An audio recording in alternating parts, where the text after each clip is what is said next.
Hipertensi sistolik versus diastolik. Apa bedanya dan mana yang lebih berbahaya? Angka tekanan darah kamu 140/90, mungkin kamu pikir itu cuma tinggi biasa. Tapi coba lihat yang tinggi angka atasnya atau bawahnya. Karena ternyata angka atas dan bawah punya arti yang berbeda dan resikonya juga beda. Tekanan darah itu bukan satu angka, tapi dua. Misalnya 120/80. Itu artinya 120 sama dengan sistol, tekanan saat jantung memompa darah ke seluruh tubuh. 80 sama dengan diastol, tekanan saat jantung sedang istirahat dan mengisi ulang darah. Nah, hipertensi bisa terjadi kalau salah satu atau dua-duanya naik dari normal. Normal kurang dari 120/80 mm Hg, sedangkan hipertensi lebih besar sama dengan 140/90 mm Hg.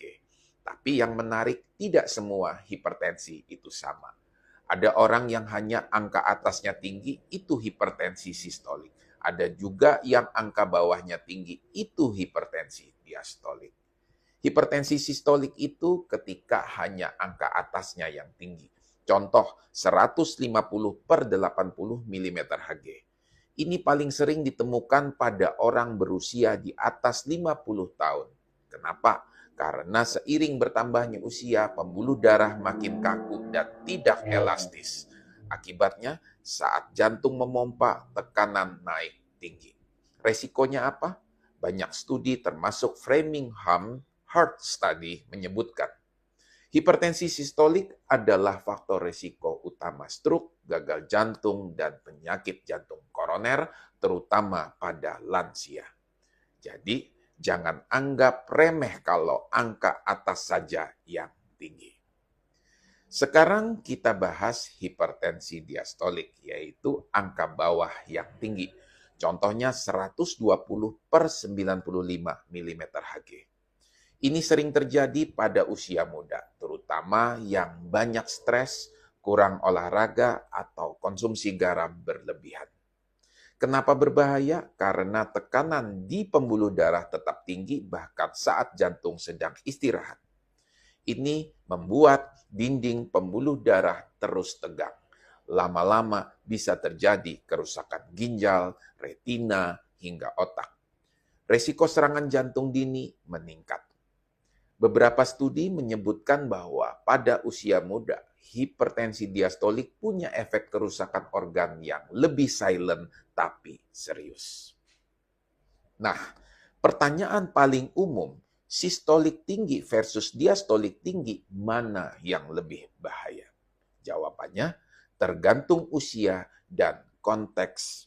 Pada orang tua lebih dari 50 tahun, sistolik tinggi adalah indikator resiko kardiovaskular yang lebih kuat.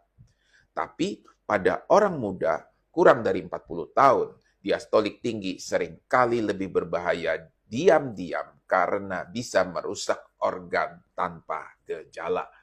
Keduanya sama-sama tidak boleh diabaikan. Bahkan guideline terbaru dari American College of Cardiology menyarankan terapi hipertensi sebaiknya mempertimbangkan kedua angka secara bersamaan karena keduanya saling mempengaruhi resiko total pasien.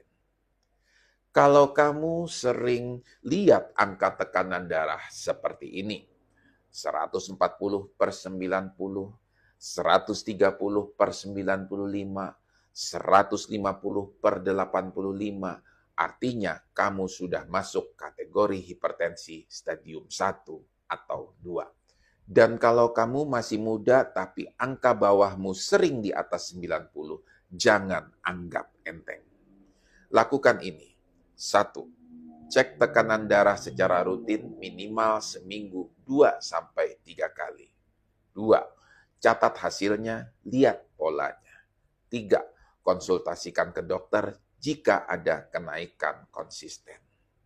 Kesimpulannya, hipertensi sistolik sering pada lansia berhubungan dengan stroke dan gagal jantung. Hipertensi diastolik sering pada usia muda, bisa merusak ginjal dan otak. Keduanya sama-sama bahaya dan harus ditangani. Ingat, tekanan darah tinggi sering datang tanpa gejala, jadi cek tekanan darah itu bukan buat orang sakit, tapi buat kamu yang ingin tetap sehat. Yang subscribe semoga rezekinya berlimpah, amin.